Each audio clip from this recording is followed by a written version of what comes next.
Breaking news, Manchester City are advancing to sign Antoine Semenyo and they are the clear favourites as the player has indicated Man City as his favourite destination for this transfer. A big evolution in the last 12 hours as Chelsea left the race, Tottenham were already out, Man United tried till the end, Liverpool with some calls in the recent weeks but then never sending any official bid, Manchester City pushing like crazy in the last 12 hours.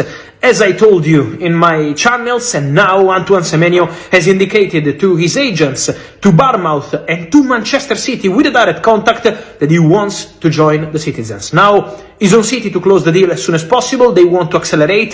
They want to get it done in the next days with Bournemouth. £65 million release clause. We will see what City decide to do, whether to pay the clause or reach an agreement with Bournemouth on a payment schedule. But Semenyo has made his decision. He wants to go to Man City, and now they are clear favourites to get the here we go.